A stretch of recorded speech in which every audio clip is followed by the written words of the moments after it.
Bienvenue à l'Église 180. Si vous êtes ici pour la première fois, sachez que ça nous fait plaisir de vous accueillir et qu'on espère vraiment que votre expérience parmi nous sera des plus agréables. Aujourd'hui, vous allez entendre un discours simple et actuel au sujet de la Bible. Vous pourrez aussi apprécier une musique positive, contemporaine, imprégnée de foi et d'espoir, le tout dans une ambiance décontractée, tout en savourant un bon café. Les dimanches matins, nous offrons aussi un service à l'enfance afin que vos enfants aient du plaisir, soient en sécurité et que vous ayez l'esprit tranquille tout au long de l'événement. Pour ne rien manquer, suivez-nous sur notre page Facebook ou visitez notre site Web. Au nom de toute l'équipe de l'Église 180, bonne rencontre!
Bonjour 180, vous allez bien?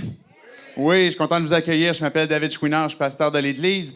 Bienvenue si vous nous visitez pour la première fois ou dans les premières fois. On est content de vous accueillir. Vous avez vu, on est dans cette série, on est dans la période des fêtes, dans la série qui tourne justement autour de Noël qu'on a intitulée « Joyeux Noël » parce qu'on voulait que cette déclaration, que ce souhait soit plus que juste une convention ou une tradition qu'on a à Noël, mais que ce joyeux Noël puisse faire une différence dans nos vies, dans les vies, à ceux à qui on le dit.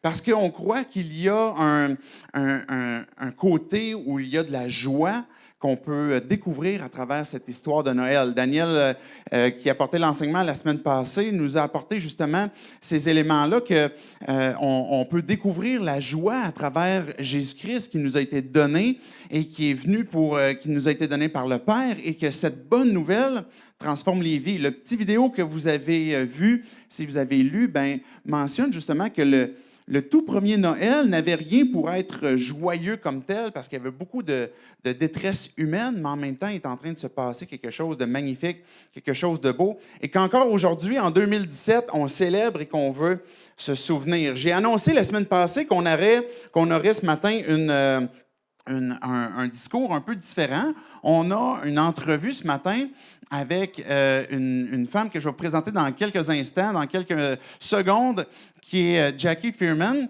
Et la raison pour laquelle Jackie est avec nous aussi, elle va présenter la perspective juive du Messie, de la rédemption. Pourquoi est-ce que c'est si important que d'avoir cette perspective, cette compréhension aussi qu'il y a derrière, par exemple, la rédemption qui nous a été apportée? C'est des grands mots, peut-être vous avez déjà entendu le mot rédemption. Qu'est-ce que ça veut dire? Qu'est-ce que ça implique? Mais la perspective des Hébreux, des Juifs, des Israélites est extrêmement importante parce que la Bible est constituée principalement, justement, de textes hébreux. Donc, quand vous regardez l'Ancien Testament, originalement, l'Ancien Testament était même écrit en hébreu et la suite de l'histoire qui nous a été donnée, qui nous a été léguée, vient justement du peuple juif. Et Jésus lui-même est un juif et que Dieu a utilisé ce peuple pour finalement rejoindre toutes les nations. Et c'est la raison pour laquelle on trouvait intéressant, pertinent. On va entendre différentes choses. Vous allez avoir l'occasion aussi, à la sortie, d'avoir différentes ressources qui sont disponibles que vous pourrez utiliser. Donc, sans plus tarder, je vais inviter Jackie à me rejoindre. Vous pouvez l'accueillir avec moi, s'il vous plaît. Merci beaucoup, Jackie. Tu peux prendre le micro là. Merci. Bonjour tout le monde. Shalom, shalom.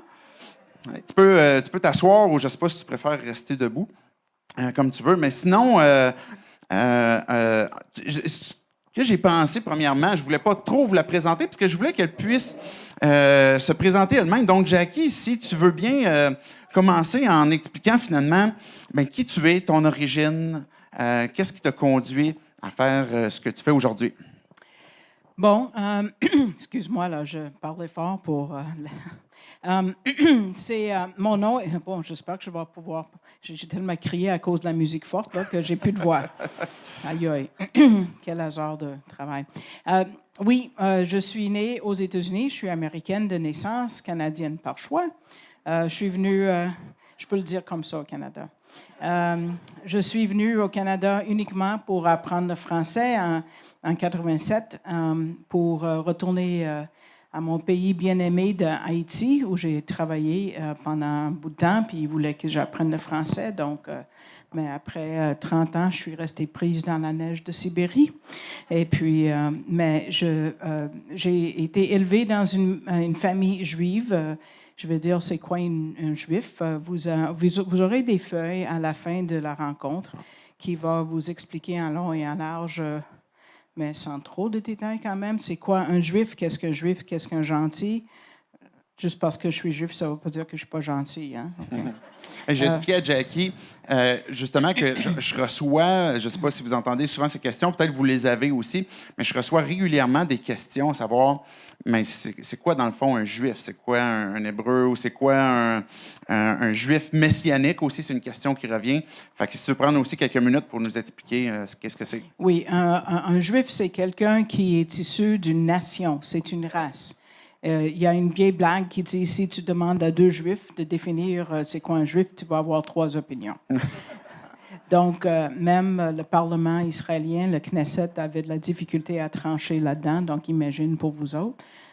Mais le livre qui est notre point de repère pour tout, c'est la Bible. La Bible dit que si tu es issu d'Abraham, Isaac et Jacob, tu es juif. Même si tu es athée, même si tu es musulman, même si tu crois que Jésus est le Messie. Qu'est-ce que Messie? Messie, c'est le mot hébreu pour oint. Quelqu'un qu'on oignait de l'huile pour le désigner roi. Donc, Jésus est celui qui est choisi pour être le roi qui va régner sur la terre. On va en parler dans quelques secondes. Mais Jésus est juif dans le sens qu'il est issu d'Abraham, Isaac et Jacob, comme moi, comme les apôtres, comme chaque personne qui a écrit les livres de vos Bibles. OK. Et puis, tantôt, tu parlais que ça fait partie de ton travail, dans un sens, de venir parler dans les églises. On t'a présenté comme une missionnaire. Dans le fond, c'est quoi ta mission? Qu'est-ce que tu as comme objectif à travers cette mission-là? Bon, vous allez voir à la fin, on va vous donner un dépliant qui a un lion dessus. Et ce lion, j'ai un dépliant ici, où j'avais un. En tout cas, vous allez la voir. Et puis, Ari, je suis missionnaire avec Ariel. Ari veut dire lion. Elle, ce n'est pas juste la lettre avant la lettre M. Elle est aussi un des noms de Dieu. Donc, Ariel veut dire lion de Dieu. Donc, cette mission, c'est quoi? La mission, on a 2 objectifs dans cet organisme, si vous voulez. C'est de faire connaître qui est ce Messie, qui est Jésus, et aider le monde à le suivre, Jésus.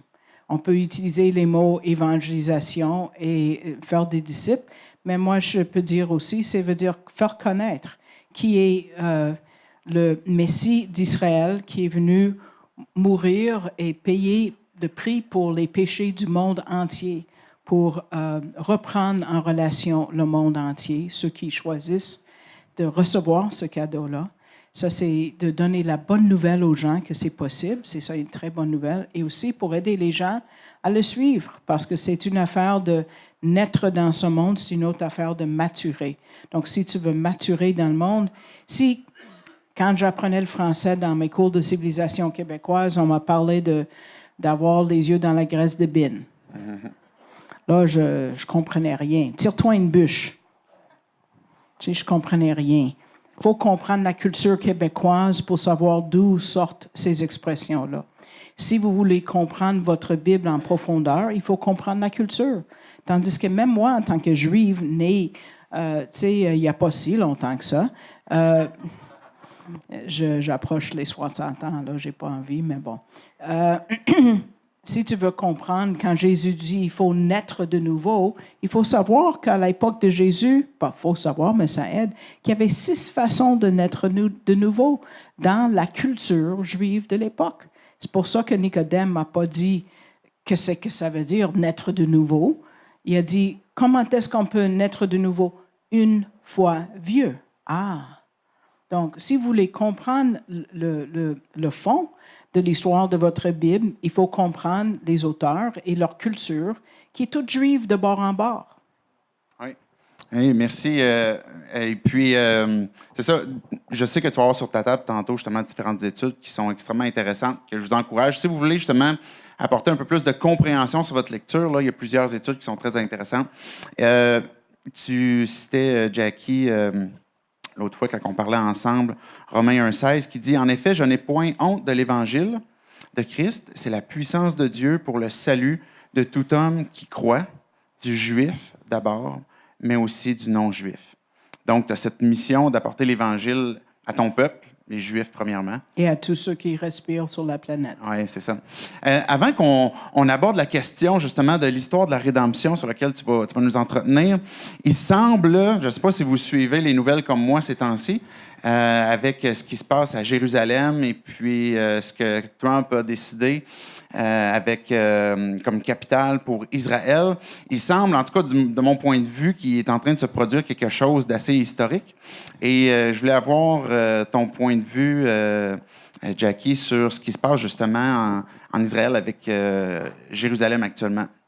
Bon, c'est sûr que c'est dans les nouvelles aujourd'hui, même si ça a été voté par le Congrès américain, donc c'est-à-dire la volonté de tout le pays, il y a 23 ans déjà, en 95. Chaque président, depuis Bill Clinton jusqu'à maintenant, a fait la même promesse, a fait la même déclaration que Trump, que le président Trump, sans le faire officiel. Donc, étant pas politicien, lui, il fait ce qu'il dit. Comment c'est rafraîchissant. Et puis, donc, il a promis, puis il le fait.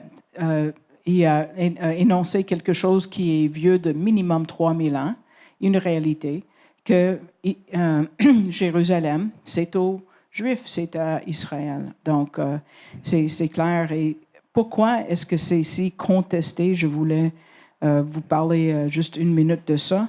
J'avais affiché, si quelqu'un veut me suivre sur Facebook, c'est pas trop difficile de me trouver, même si je rends ça un peu difficile. J'espère vous aussi. Mais quelqu'un se dit...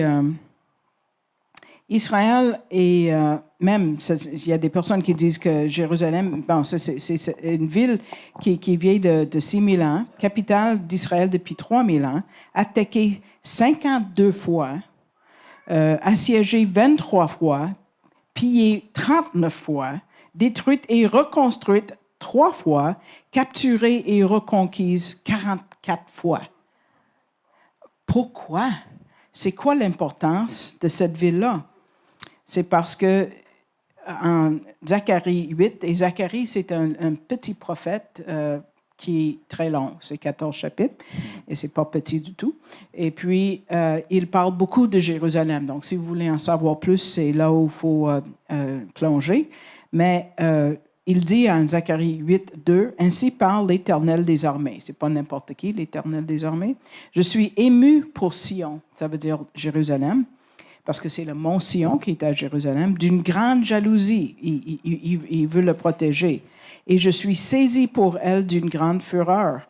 Ainsi parle l'Éternel, je retourne à Sion. Dieu vient bientôt à Jérusalem. Et je veux habiter au milieu de Jérusalem. Jérusalem sera appelée ville fidèle et la montagne de l'Éternel des armées, montagne sainte. Donc, pourquoi tant de bruit autour de Jérusalem? Parce que c'est la place où le trône de Dieu sera. Quand il va régner pour 1000 ans sur la planète, en forme physique, pendant 1000 ans. Donc, il ne va pas faire ça à Montréal ou à Québec. Donc, ça n'a pas été assiégé autant de fois à Québec et Montréal. Hein? Mais Jérusalem, oui, parce que Satan, l'ennemi, l'ange déchu, est toujours en compétition avec Dieu. Donc, lui, il veut toujours être comme Dieu. Donc, lui, il ne veut pas que Dieu fasse ça. Donc, c'est pour ça qu'il y a tout un concours, si vous voulez, pour cette ville-là. Oui, merci, Jackie. Plusieurs des prophéties tournent autour, justement, de cette ville-là. Ça fait que ce n'est pas une ville qui est par hasard. Et donc, il est en train de se produire, finalement, l'accomplissement de certaines prophéties et qui sont encore à accomplir aussi avec ce qui s'en vient. Un jour, l'Antéchrist va signer une alliance avec Israël et avec Jérusalem. Donc, pour l'Antéchrist fasse ça un jour, il faut que Jérusalem soit une ville importante. Et là, le président Trump ouvre la porte un peu à ça, dans le sens que c'est le premier pays à reconnaître Jérusalem est vraiment la capitale, un fait historique de 3000 ans, il est 40 ans. Et puis, mais éventuellement, d'autres pays vont le faire aussi. Et l'Antéchrist va reconnaître aussi que c'est là où il doit faire son accord pour une paix qui va durer pas très longtemps avant qu'il s'empare du monde entier d'un plan géographique. Et ensuite, la planète, il va exiger d'être adorée, donc sur un plan religieux. Donc, ça ouvre la porte, dans ce sens-là, à ces événements futurs. OK. Dans la période de Noël, évidemment, on parle de cette première venue. Donc, on parle à Jérusalem du retour de Jésus qui va revenir à Jérusalem. Et puis, mais quand on arrive dans cette période-ci, justement, de Noël, on a ce classique de minuit chrétien qu'on chante. Puis je voulais justement en faire un extrait. C'est pas vrai. Mais c'était Jackie, finalement, qui le fait. Je vais tomber à genoux. Mais dans ce classique qu'on vous avez l'habitude d'entendre, il y a le refrain qui dit Noël, voici ton Rédempteur. Voici celui qui a été justement ce Messie. Donc, il y a la Bible nous parle de Jésus comme étant le Rédempteur qui devait venir et que cette période de Noël nous rappelle cet accomplissement finalement aussi de prophéties qui se sont accomplis avec la venue de Jésus. Fait que c'est la question que je vais te poser, à savoir, mais c'est quoi le lien entre la rédemption, entre Jésus le Rédempteur et Noël? Et finalement, c'est quoi cette histoire de rédemption? Donc, oui, aujourd'hui, on va retourner loin dans l'histoire pour voir pourquoi il faut être racheté. On est où, là, pour être racheté? Ça veut dire quelqu'un qui est déjà sur un marché, qui se fait transférer ailleurs. Parce que tout le monde commence dans ce monde, dans un monde de ténèbres. Et si on accepte ce don gratuit de Dieu, on est transféré, on est racheté de ces ténèbres pour être placé éternellement dans le royaume de lumière. Donc, mais il faut monter loin dans l'histoire pour voir comment est-ce que ça a commencé. Et Jésus, il est venu, quand il est venu dans le monde, c'est pour accomplir à la dernière lettre, exactement comme la Bible a prédit qu'il viendrait. Et puis, c'est pour accomplir cet acte de rendre possible ce transfert de royaume. Mm-hmm. Donc, l'histoire de la rédemption, si vous vous rappelez, en Genèse, quand Dieu a créé le monde, il a dit que tout était bien, ou très bien d'ailleurs. Mais est-ce que c'est très bien dans le monde aujourd'hui? Pas vraiment. Qu'est-ce qui s'est passé? Mais il faut, vous qui étudiez en sciences, vous savez la loi de l'entropie, que tout tombe. Tu sais, il a pris combien de temps pour mettre cette salle en ordre ou pour faire la vaisselle après un repas. Tu sais, ça tombe en désordre partout et c'est pas long. Ça, c'est la seconde loi de la thermodynamique. On est toujours en train de se désintégrer. On ne rend pas vers un monde meilleur. Pas quant à moi, en tout cas, je ne vois pas ça. Mais qu'est-ce qui s'est passé? C'est quand Adam et Ève ont décidé qu'ils voulaient faire à leur façon. Dieu a dit, tu peux tout avoir, tout, sauf touche pas à cette petite place-là. Mais qu'est-ce qui arrive quand quelqu'un dit, touche pas à ça? On va y toucher. Hein? C'est le fruit interdit, on veut. Et puis, c'est ça qu'ils ont fait. Ils ont choisi. Puis Dieu avait promis que si tu manges de ça, tu meurs. Bang, sur le champ.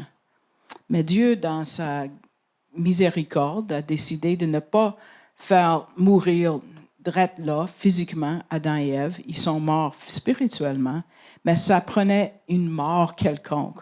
Donc, pour la première fois dans l'histoire du monde, du sang a frappé la terre. Il a tué des animaux, Dieu, pour faire des peaux pour couvrir Adam et Ève. Il faut que quelque chose meure quand je dis un péché mignon. C'est tellement grave, mon erreur. Ce n'est pas une erreur, c'est vraiment une offense contre Dieu, que quelque chose doit mourir. On pense que c'est trop, là, c'est comme exagéré. C'est laid. Mais qu'est-ce qui est laid? Si je me regarde dans le miroir, mon péché est laid à Dieu. Parce que lui, c'est pas juste je me compare à David, à quelqu'un d'autre, je suis pas pire. Lui est pas pire comparé à des gangs de Québec. Non, c'est pas ça. David ne se compare pas à ça. Il se compare à la sainteté de Dieu. Donc, avoir une note de 100% tout le temps. Et on n'a jamais eu ça dans nos études, tout le temps. Donc, il faut avoir une note de 100% pour être pur comme Dieu. Donc, là, je ne suis pas pur dans mes pensées. Personne n'a dû m'enseigner à mentir. J'ai compris ça moi-même. Tu sais, si je voulais me sauver la coine de je ne sais pas quoi, là, il fallait mentir des fois, j'ai décidé. Mais c'est tellement laid pour Dieu, ça, que quelque chose doit mourir. Toute une idée. Donc, ça a donné un précédent. Quand on parle de loi, on parle de précédent. Ça a toujours pris la mort de quelque chose pour payer pour cette offense-là. Donc, c'est ça qui s'est passé. Dieu, en Genèse 3, 21, le premier geste de Dieu, on voit combien le cœur de Dieu cherche à être en relation avec nous. Il s'est dit, oui, maintenant, Adam et Ève sont séparés pour toujours, mais je vais les rapprocher. Donc, en Genèse 3, 21, l'Éternel Dieu fit à Adam et à sa femme des habits de peau et il les en revêtit. Donc, ça, c'est le premier acte de rédemption. C'est un substitut. Comme j'ai dit, ce n'est pas Adam et Ève qui sont morts, c'est les animaux qui sont morts. Donc, c'est un type. C'est un type de sacrifice final qui devait avoir lieu à la fin, quand Jésus l'a fait, le Fils de Dieu. Jésus est venu sur la terre. Donc, et il a parlé de quelque chose, on ne met pas beaucoup d'emphase dessus souvent, mais si on veut comprendre pourquoi Satan, c'est l'ennemi de Dieu quelque part, c'est parce que, et surtout l'ennemi des femmes. On parle beaucoup de moi aussi, hein? C'est pourquoi les femmes sont si attaquées. C'est parce que dans le jardin d'Éden, Dieu a dit, oui, Satan, il va être toujours contre la femme. Pas l'homme, mais la femme surtout. Où est-ce qu'on voit ça? En Genèse 3, 15, ça dit, je mettrai l'inimitié entre toi et la femme. C'est pas que c'est Dieu qui l'a initié, par exemple. Ça va exister. Entre ta postérité, il parle au serpent, et à sa postérité de la femme. Celle-ci t'écrasera la tête. Donc, qui gagne? C'est la femme qui gagne. Okay? Et tu lui blesseras le talon. Ça fait mal, mais ce n'est pas la fin du monde. Donc, qu'est-ce qui va arriver? Elle va donner naissance, on voit plus tard, en Ésaïe 7, 14, qu'elle elle va donner naissance à un bébé qui va finir par écraser la tête de Satan. Donc, Satan veut pas que ça arrive. Donc, il fait tout pour que ça n'arrive pas. Et puis, il y a beaucoup d'histoires dans l'Ancien Testament, je peux vous raconter, mais il a essayé de tuer tous les Juifs sur la planète dans le livre d'Esther pour que ce bébé ne soit pas issu de la femme juive, éventuellement. Donc, mais on a plus d'informations par rapport... Parce que quand on parle de postérité, dans la Bible, c'est toujours par l'homme. Par l'homme, par l'homme, par l'homme. Mais ici, non, c'est par la femme. Pourquoi? C'est parce qu'on donne plus d'informations en Ésaïe 7, 14, ça dit, c'est pourquoi le Seigneur, lui, vous donnera un signe. La Vierge concevra. Une femme vierge va concevoir. Ça, c'est tout un signe. Et elle enfantera un fils et appellera son nom Emmanuel. On parle de... Emmanuel veut dire Dieu avec nous. Mais avant que Dieu soit avec nous, il faut qu'il nous sauve. Donc, quand Jésus a fini par venir sur la planète, Gabriel, l'ange, a dit à Joseph, à Yosef, c'était son nom hébreu, hein? Français n'existait pas encore. Il fallait l'appeler Yeshua, Jésus, parce que ça veut dire qu'il va sauver son peuple. Une fois qu'il vous sauve, votre Emmanuel, on va chanter d'Emmanuel à Noël, mais avant qu'il soit avec vous, Emmanuel, il faut qu'il vous sauve. Sauve de quoi? De la colère juste de Dieu que nous méritons pour chaque petit péché mignon. C'est-tu exagéré? Non, ce n'est pas exagéré. Donc, on voit que c'est accompli en Luc 1, 35, quand ça dit « L'Esprit Saint viendra sur toi », il parle à Myriam, à Marie, en français, « et la puissance du Très-Haut te couvrira de son ombre. C'est pourquoi le saint enfant qui naîtra de toi sera appelé Fils de Dieu. » Donc ça, c'est la première promesse de rédemption dans toute l'histoire, c'est Genèse 3,15. On voit plus de détails en Ésaïe 7,14 et l'accomplissement à Noël en Luc 1,35.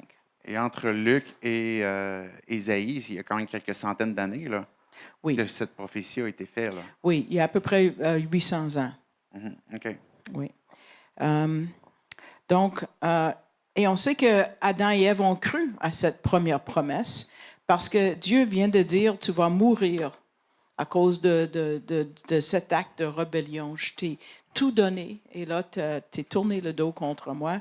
Tu vas mourir parce que Dieu ne voulait pas que Adam continue continuellement une vie éternelle comme pécheur. Il voulait le sortir de là. Donc, Dieu vient de parler de mort et Adam appelait sa femme toujours la femme, la femme, la femme, la femme. Là, tout d'un coup, il lui donne un nom qui veut dire vie. Vie. Chaya, c'est son nom. Ève veut dire vie. Pourquoi, après tout ce parler de mort, il nomme sa femme vie? C'est parce qu'il a cru la promesse de Dieu, que quelqu'un serait issu d'elle qui va racheter la situation, qui va être un rédempteur pour racheter cette situation déchue. Donc, en Genèse 3,20, ça dit Adam donna à sa femme le nom d'Ève, car elle a été la mère de tous les vivants. Et Ève a cru cette promesse aussi. Comment tu peux être sûr, Jackie?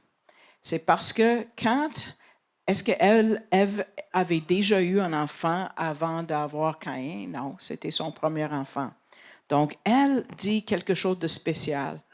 En Genèse 4:1, elle parle de cette situation qu'elle venait d'enfanter d'un bébé. Ça dit, Adam connut Ève, sa femme, ça veut dire qu'il a eu des relations sexuelles. Elle conçut et enfante Caïn et elle dit, j'ai formé un homme. Et dans vos Bibles, je suis certaine, dans toutes les traductions, vous pouvez avoir en français, en anglais, en créole, je ne connais pas d'autres langues. Espagnol, ça dit « avec l'aide de l'Éternel ». Mais les mots « avec l'aide de » doivent être en parenthèse quelque part, parce qu'ils ne sont pas dans le texte hébreu. Ça dit « j'ai conçu un homme, l'Éternel ».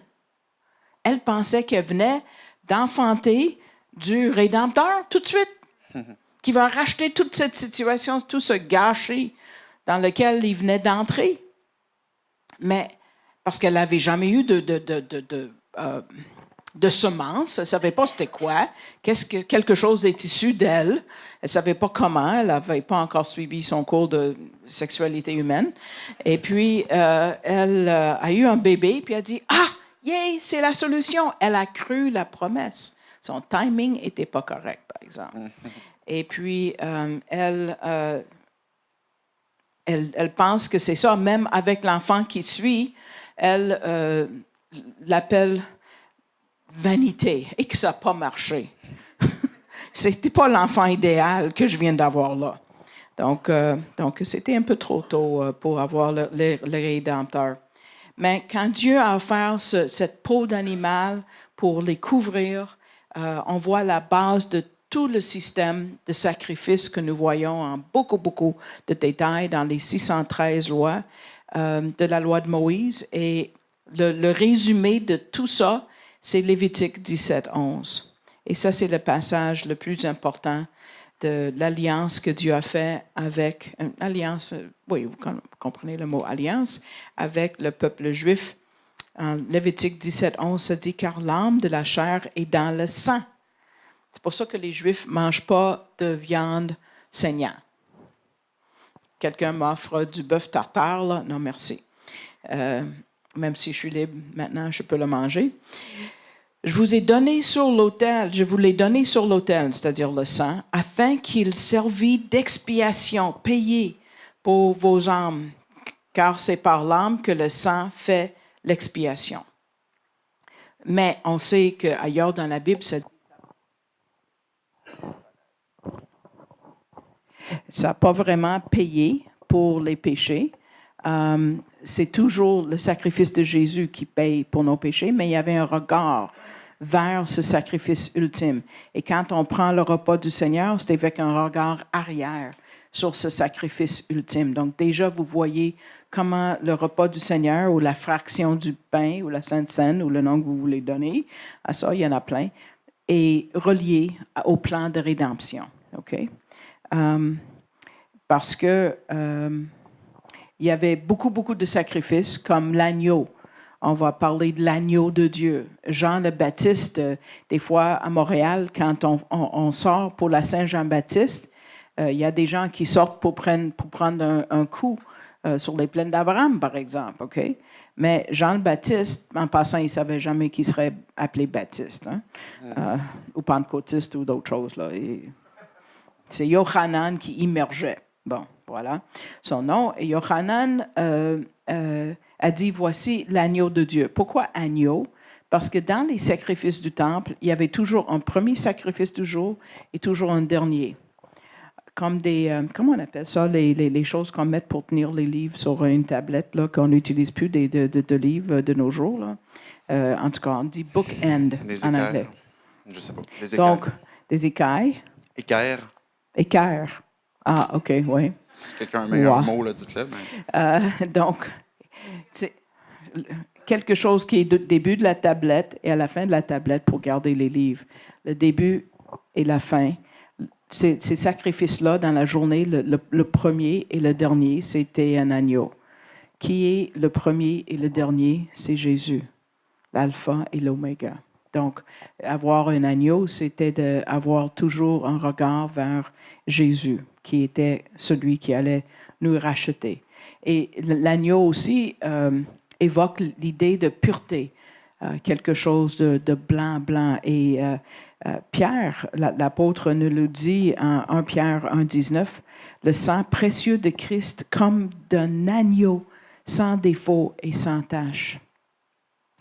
Et ça prenait quelque chose de parfait de mourir pour payer mes péchés. Parce que même si je meurs moi-même, je donne mon sang n'est pas parfait. Mais Jésus est venu offrir son sang. On va célébrer son sang dans le repas du Seigneur. Et puis, en prenant du jus de raisin, comme rappel, de souvenir de ce sacrifice-là, parce qu'il a offert son sang qui était pur pour mes péchés. Et on voit dans le chapitre par excellence de l'Ancien Testament, Ésaïe 53, verset 7, on voit que il était comme un agneau qui était tué pour nous. En Ésaïe 53, verset 7, ça dit Jésus, parce que en le fond, c'est lui, il a été maltraité et opprimé. Il n'a point ouvert la bouche. Si on lit ses souffrances, et c'est pas plein. Semblable à un agneau qu'on mène à la boucherie, à une brebis muette devant ceux qui l'attendent, il n'a point ouvert la bouche. Donc, lui, il a donné un sacrifice qui efface vos péchés à jamais. Si vous recevez ce sacrifice, il faut le recevoir. Donc, l'idée du sang, c'est vraiment ce concept de la vie qui est donnée, une vie qui est pure, quand on parle d'un agneau sans tache, et qui prend finalement la culpabilité de la personne qui est coupable. Et c'est pour ça qu'on appelle, que Jean-Baptiste, par exemple, disait « Voici l'agneau qui ôte le péché du monde. » Oui, et c'est l'idée d'une mort substitutionnaire, comme dans le Jardin d'Éden. OK. Donc, on peut voir la pratique de ces sacrifices toute la période entre Adam, même si c'était avant la loi de Moïse, parce que Abel a offert un animal, puis ça a été accepté, son sacrifice de Abel jusqu'à la destruction du temple, en 70 après Jésus-Christ. Donc, on voit que dans le tabernacle, ça c'est comme un premier temple que Dieu a demandé à Moïse de faire, quelque chose de portatif comme un sac à dos. Tu portes avec toi partout et quand tu t'installes pour la nuit, tu sors ton sac de couchage, puis ta popote et tout ça, là, tu manges. Et là, quand Dieu dit de partir, tu te relèves, tu fais ton camping ailleurs. Donc, les Juifs ont fait du camping pendant 40 ans. Donc, il y a une expression juive qu'on dit, quelqu'un me demande est-ce que j'aime faire du camping? Je dis, les Juifs ne campent pas, ne campent plus. On a déjà eu ça, là, tu sais. Been there, done that, pas intéressé, là, Jews don't camp. On prend des hôtels. Mais pendant ce temps du tabernacle, il y avait des couvertures. Plusieurs, parce qu'il fallait couvrir quelque chose. Si vous montez une tente, ça prend quelque chose pour vous couvrir. Donc, toute la fourniture qui sont décrites à l'intérieur du tabernacle et ensuite dans la bâtisse plus permanente, c'est-à-dire le temple, il fallait une couverture. Mais quand c'est portatif, ça prend quelque chose de flexible. Donc, c'était des peaux d'animaux. Et le pot extérieur, qui était complètement à l'extérieur, avait l'air ordinaire, très ordinaire. Même, on l'utilisait pour faire nos sandales. Tu sais, on ne va pas se chausser, à moins qu'on ait beaucoup de sous, avec la peau d'alligator. Tu sais. On va prendre quelque chose de cheap, comme du bœuf. Et on va utiliser le cuir pour ça. Et Jésus, à l'extérieur, il avait l'air cheap aussi, dans un sens. Parce qu'il avait l'air ordinaire. Il avait l'air comme vous et moi.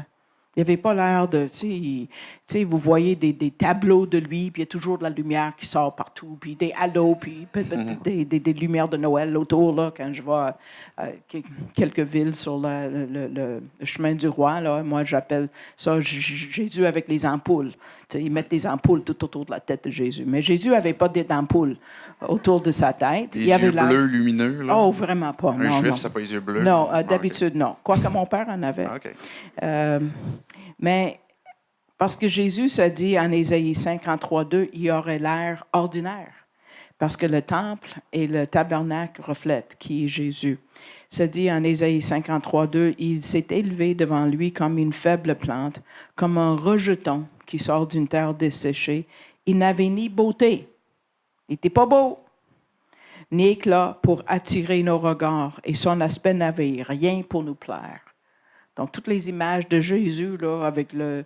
En tout cas, il a l'air d'un Romain, là. Il n'a pas l'air juif, quant à moi, là. Mais bon, on n'entre pas là-dedans. Mais quand même, qu'est-ce que vous voyez? Tout de suite, en entrant dans le tabernacle, vous voyez un grand autel de sacrifice. Parce que si vous voulez vous approcher de Dieu, c'est par le sang, encore. On parle de sang, de sang, de sang. Toujours le sang. Puis c'est dégoûtant. C'est dégoûtant. Parce que mes péchés sont dégoûtants à Dieu. C'est vrai. Donc, on passe dans ce tabernacle. Puis ici, on voit autour du tabernacle ou le temple, il y a combien de portes? Est-ce qu'il y a une porte pour les musulmans, une porte pour les protestants, une porte pour ci, une porte pour les Chinois, une porte pour... Non, il y a une seule porte. Pourquoi? Parce que Jésus nous dit en Jean 14,6, « Je suis le chemin, la vérité et la vie. Nul ne vient au Père que par moi. » Il se dit ailleurs dans l'Évangile de Jean, « Je suis la porte. » Il y a juste une porte.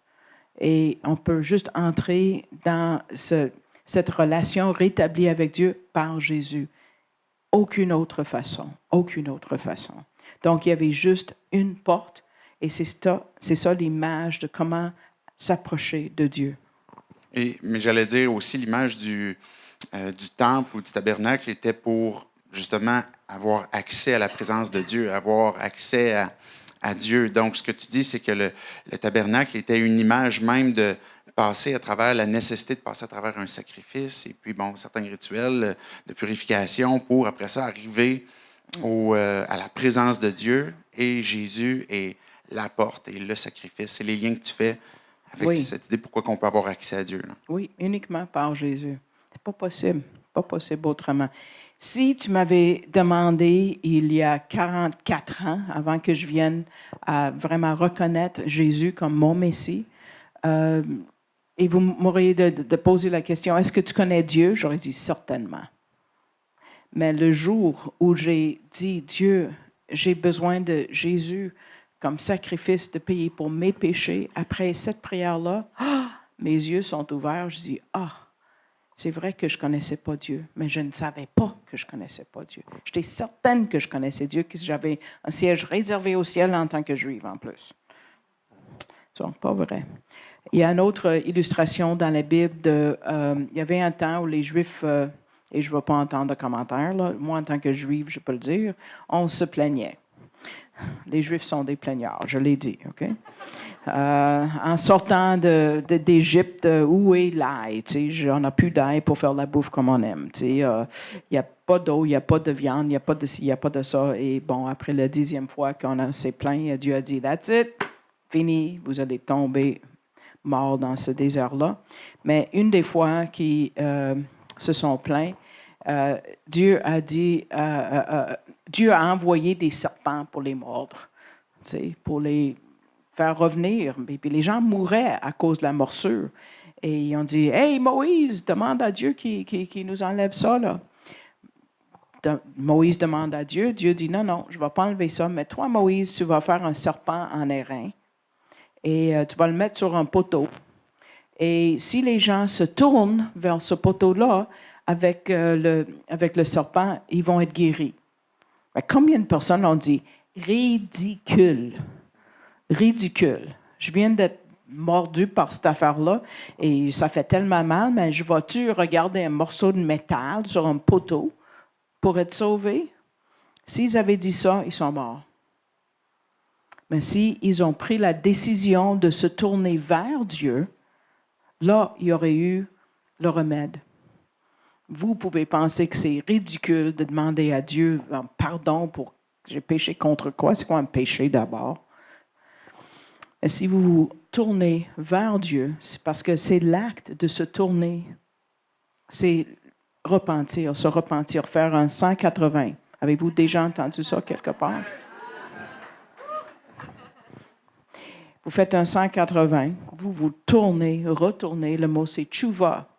Ce serait votre titre, nom d'église en hébreu, c'est tchouva. Tchouva. Tchouva, ça veut dire retourner. Tu vas où avec ça? Ça vaut le détour, on va dire, de venir ici.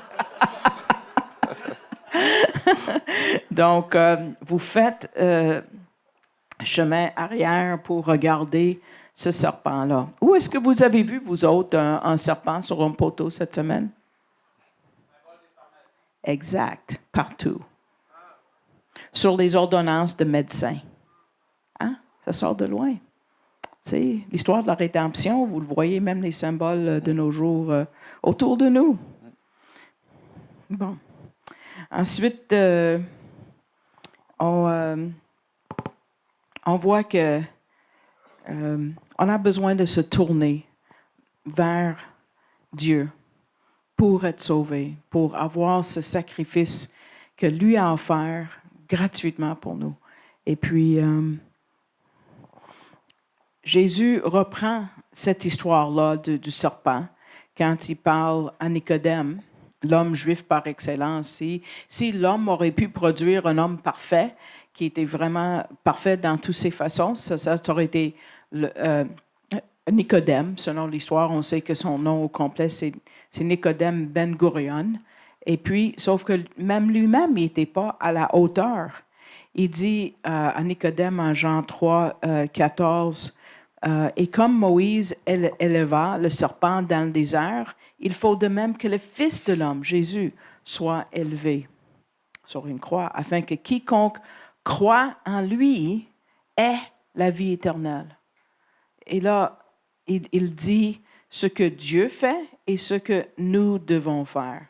Car Dieu a tant aimé le monde qu'il a donné son Fils unique, afin que quiconque croit en lui ne périsse point, mais qu'il ait la vie éternelle. Ça, c'est l'histoire de la rédemption. Merci beaucoup, Jackie. Ça, dans le fond, c'est d'une prophétie qui remonte depuis le début, à partir du moment où le péché est entré dans l'humanité. Et l'histoire de Dieu nous raconte comment est-ce que dans son amour infini, comme tu viens de le citer avec Nicodème, que Dieu a pourvu finalement, déjà dès le début, un sacrifice qui allait prendre la place pour sauver l'humanité. Le désir de Dieu est de nous donner la vie. Et Jésus est ce Rédempteur qui est mort, qui est l'agneau parfait, comme tu l'as mentionné, qui nous donne accès à Dieu.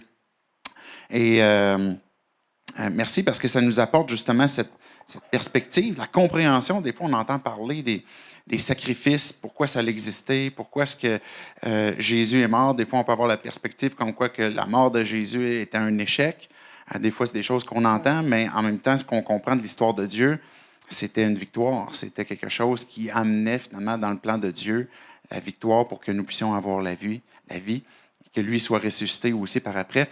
Je vais inviter les musiciens à s'avancer. Puis, Jackie, je vais te poser une dernière question avec, on va s'apprêter à prendre la table du Seigneur, la communion. Quels sont les liens, dans le fond, qu'on peut faire avec cette histoire de rédemption? Et là, on a des petits des gobelets de jus de raisin qui nous rappellent justement le sang de Jésus, le pain qui a été brisé, qui nous rappelle la mort de Jésus. Quels sont les liens que l'on peut faire avec la table du Seigneur et la rédemption? Bon, il faut remonter encore un événement il y a longtemps. Il y a 3500 ans. Quand les Juifs étaient esclaves en Égypte et étaient au point de les racheter, de les sauver de là, il a dit, prenez un agneau et tuez-le et mettez du sang. Si, mettons, ça c'est une porte, la porte de la maison, il a dit de prendre quelque chose et on met du sang dessus, puis on frappe le linteau et on frappe les deux montants. Évidemment, je ne suis pas née dans une famille catholique, mais faire ça, là, je comprends de quoi. Hein? Et puis, si vous faites ça, l'ange de la mort qui va tuer le premier-né dans chaque maison, qui ne le fait pas, cet ange-là va passer par-dessus chez vous. Donc, parce qu'en Exode 4, Dieu a dit, Israël, c'est mon premier-né. Et dit à Pharaon de vous laisser partir. Il veut faire partir son premier-né, Israël, son fils unique, c'est même dit en Exode 4. Et puis, Pharaon dit non. Et Dieu dit, alors ton premier-né va mourir. Mais il veut que tous ceux qui ont la foi ne périssent pas. Donc, ils ont donné la solution, c'est de prendre du sang encore là. Donc, ils ont dit de mettre du sang sur la porte et qu'on serait sauvés. Et on a dit en même temps que les Juifs allaient sortir tellement rapidement qu'il fallait manger avec le manteau sur le dos, tout attaché, des sandales, tout sain et tout ça, là, pour être prêt à partir. Donc, quand on a pris le repas, même le pain qu'on faisait lever, n'avait pas le temps de lever. Donc, il restait sans levain, il restait plat. Donc, on prend du pain sans levain, on prend de l'agneau et on prend aussi des herbes amères pour représenter les souffrances au temps de l'esclavage. Et puis, on fait ça à la Pâque. Mais qu'est-ce que Jésus a fait la dernière nuit qui a passé sur la planète? Il était en train de prendre ce repas-là, la Pâque juive, avec ses disciples. Parce que c'était, selon la loi, il fallait le faire. Jésus a tout fait de la loi de Moïse qui le concernait. Il n'y avait pas à accomplir la loi en ce qui concernait les voleurs ou les gens impies ou quoi que ce soit. Là. Il a accompli toute la loi qui lui revenait. Et donc, il a fait exactement comme tout autre juif. Il a pris du pain ce soir de la Pâque. Il a pris de la coupe. Et puis, ce soir-là, il a dit, « Voici est mon corps. » Et la coupe, « Voici mon sang. » Il faut participer dans ça. Cette histoire de la rédemption qui date de l'Égypte va être accomplie demain, dans le fond, devant vos yeux. Quand mon corps va être offert et quand mon sang va être versé pour vous. Donc, ce qu'on prend là est vraiment l'accomplissement du plan de rédemption. Oui. Merci beaucoup, Jackie. J'aimerais qu'on puisse donner une main d'applaudissement pour le temps qu'elle a passé avec nous. C'est très apprécié. Je vais la réinviter tantôt une minute aux annonces pour qu'elle puisse nous parler. Est-ce qu'il sera dans le hall d'entrée? Je vais vous inviter, la louange va commencer, on va avoir les chants, puis déjà au tout début, pendant le premier chant, je vous invite à venir en avant, à venir chercher une coupe, un morceau de pain, comme on l'a illustré tantôt, dans le but de se rappeler, si vous avez cru en Jésus, vous avez placé votre foi en Jésus, vous voulez le faire ce matin aussi, de dire, je veux que cette histoire de rédemption, je veux que ce sacrifice qui a été fait, je veux qu'il soit vrai pour moi maintenant. Je veux faire ce choix-là. Si vous avez fait ce choix, vous voulez le faire aussi ce matin, que vous voulez confesser votre 180 pour dire, Dieu, je marche à contraire de ce que tu avais destiné pour ma vie. Maintenant, je veux me tourner vers toi, placer ma confiance en toi. Je veux me repentir. Je veux délaisser cette vie qui était sans toi pour maintenant te suivre, en plaçant ma confiance en toi, en saisissant cette faveur, cette grâce que tu me donnes pour te suivre, pour devenir ton enfant. Cette opportunité, tu as l'occasion de le faire ce matin. C'est une décision qui t'appartient, que personne ne peut prendre pour toi, ou ce que tu peux tout simplement exprimer dans tes pensées, dans ton cœur, dans une prière, ce désir de vouloir suivre Jésus-Christ. Et qu'à travers la communion, la table du Seigneur, pour tous ceux d'entre nous, si vous avez fait cette décision, que vous avez cru en Jésus, que vous le suivez, vous êtes son enfant, mais vous êtes invité à venir prendre ce gobelet, prendre le morceau de pain, et en retournant à vos places, de tout simplement parler à Dieu, tout simplement dire, Dieu, je t'aime pour telle chose, je veux t'adorer pour telle chose. Ou prendre le temps d'écouter ce que Dieu est en train de dire sur ton cœur aussi. Peut-être des choses que Dieu veut t'adresser, puis tu veux dire, Dieu, je t'abandonne cet aspect-là de ma vie, où ce que j'ai un peu de difficulté, où je résiste, et puis je veux renouveler ma marche avec toi, je veux renouveler mon amour envers toi. C'est ce qu'on fait quand on prend la communion, on se rappelle cette relation que l'on a avec Dieu et qu'on veut marcher, qu'on veut le suivre et qu'on veut lui obéir. Je vais tout simplement prier. Après ça, on va se lever et vous allez être bienvenus à venir en avant pour prendre les éléments. Dieu, on vient devant toi pour te dire merci pour cette histoire qu'on vient d'entendre, cette histoire de rédemption. Cette histoire que toi, tu as orchestrée, que tu as mis de l'avant. Dieu, cette histoire de Noël n'est pas uniquement une histoire qu'on se rappelle à chaque année parce qu'on a des vacances, on a des jours fériés, on s'offre des cadeaux. Mais Dieu, il y a cette vérité qui qui nous est rappelé à travers cet événement qu'on peut se souvenir tout au long de l'année, mais qu'on saisit dans cette période que tu as orchestré cette histoire pour nous donner, Père, que tu nous donnes ton Fils, pour que Jésus, tu nous donnes ta vie. On veut te rendre gloire, on veut te rendre honneur, on veut te dire merci. Sois glorifié. Dieu, on veut te dire merci pour ce sacrifice qui t'a coûté tellement cher. Jésus, que tu as versé ton sang, que tu as accepté d'être crucifié pour qu'on puisse, nous, être entrés en relation avec toi. On te remet ce temps de tes mains. Sois glorifié. C'est dans le nom de Jésus qu'on prie. Amen.